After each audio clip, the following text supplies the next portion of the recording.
Welcome to the deep dive. Today, we're taking a look at semaglutide, but through a really unique lens. Yeah, through Dan Hollis's perspective. Exactly. He doesn't just see it as a medication. Right. He frames it more as a catalyst for something deeper, a human journey.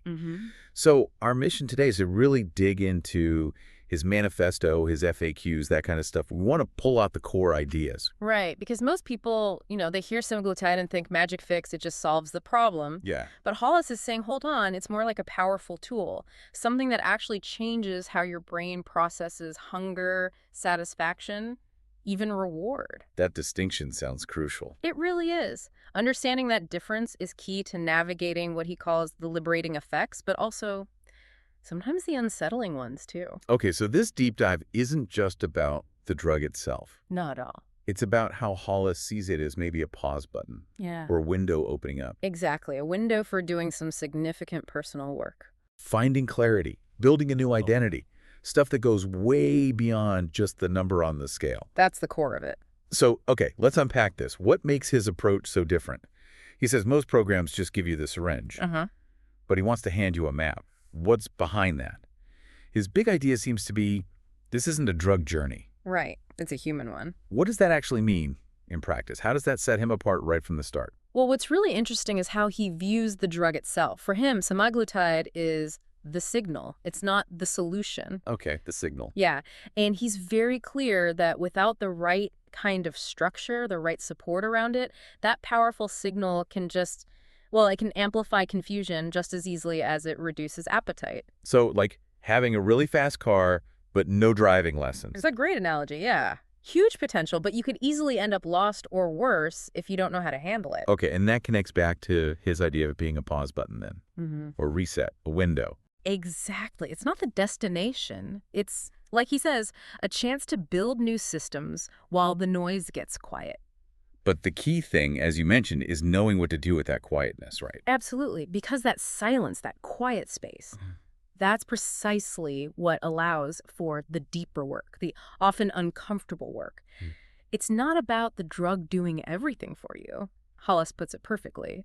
Semaglutide isn't the solution to emotional eating. Oh, well. It's the silence that lets you find one. So the drug creates the space, the opportunity. But you still have to step into that space. You still have to engage with whatever comes up in that quiet. So for you listening, the big takeaway here isn't that semaglutide fixes everything. No. It's more like a biological pause.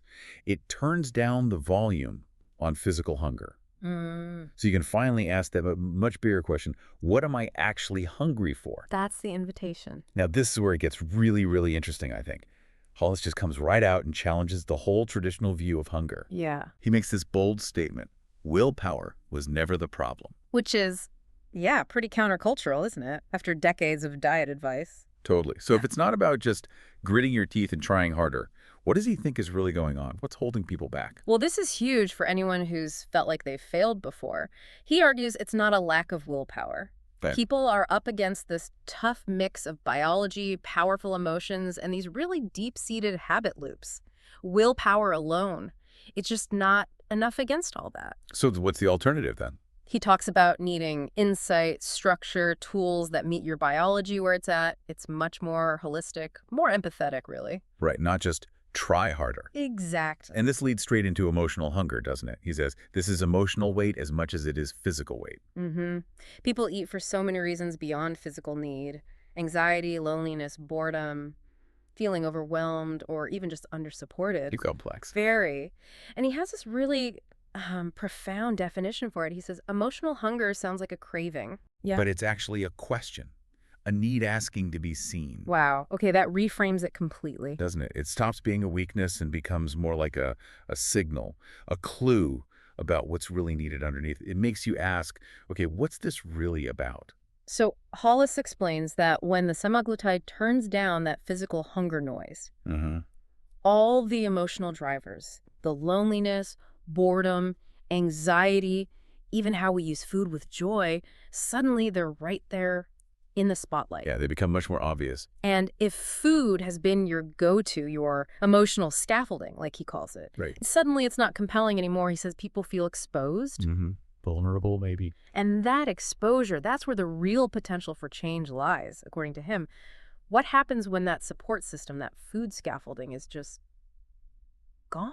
Well, that's often why people struggle long-term, he argues, or why they might relapse. It's not always that the drug stopped working. Oh, interesting. It's because no one helped them rebuild the emotional framework that food used to support. Ah, okay, so the underlying need wasn't addressed. Exactly. And he stresses it's absolutely normal to feel, anxious or weird when those constant cravings just vanish. Really? Yeah.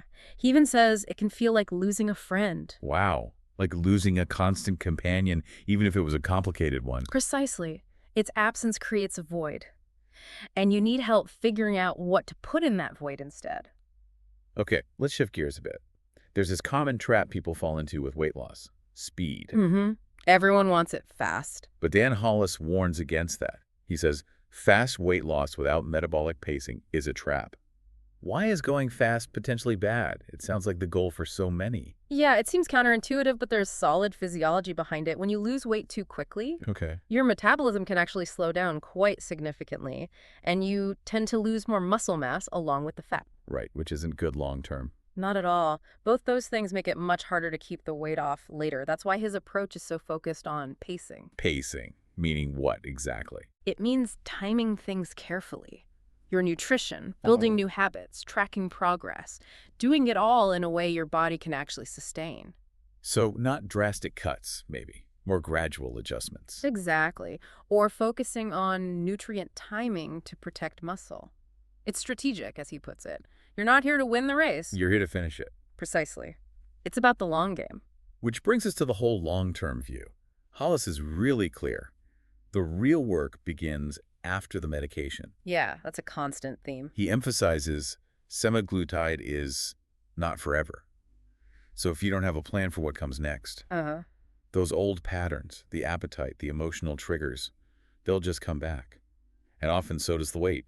Rebound weight. Which is why he talks so much about building a clear off-ramp right from the start. An off-ramp. Yeah, establishing habits that can actually survive without the injections, designing for sustainability from day one, not just treating it like a temporary fix. So if we're talking about actually keeping the weight off for good, what does that look like? He says it's about becoming the kind of person who doesn't need weight loss as a project anymore. He says that takes identity work, not just dieting.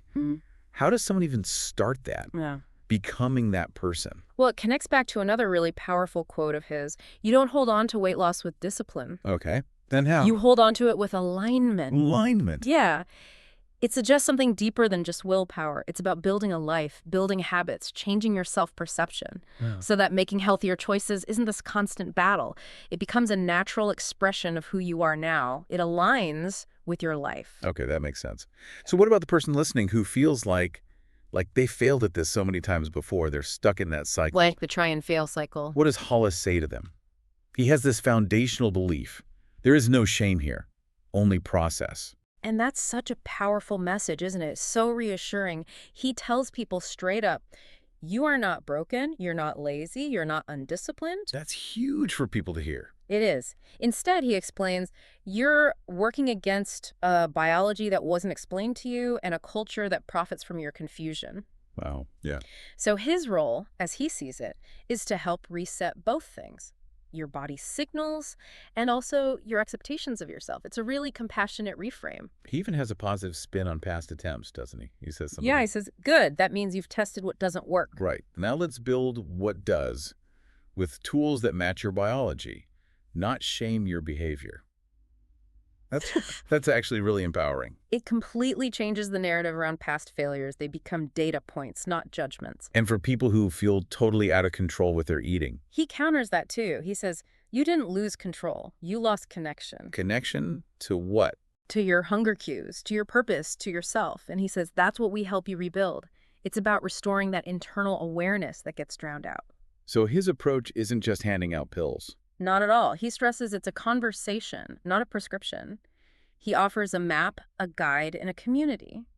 It sounds like he's saying you're not starting over again. Exactly. You're starting right. This time with alignment, with understanding your biology, without the shame. And how does he define success in all this? It's not just the scale.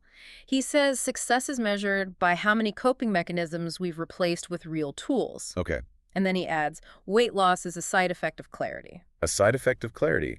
That implies the real goal is something much deeper than just weight. Absolutely. Lasting change comes from understanding and addressing the root issues, not just suppressing symptoms. Okay, so wrapping up this deep dive, the core insight from Dan Hollis seemed to be that semaglutide isn't the miracle pill maybe, but a miracle pause.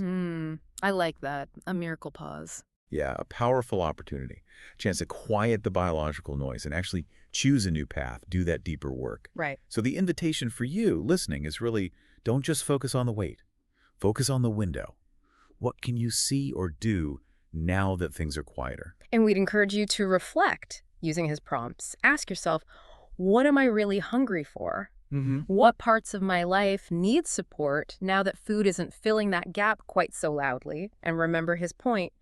Healing that emotional hunger needs, well, empathy, not judgment. Awareness, not rules. And curiosity, not punishment. It's a different way of relating to yourself. And just one final thought for you to mull over, something Hollis shared about his own experience. Oh, yeah. He said he was genuinely surprised by the quiet when his own cravings stopped. He realized how loud food was in my life. That's powerful. And he found that silence, initially unsettling and strangely beautiful.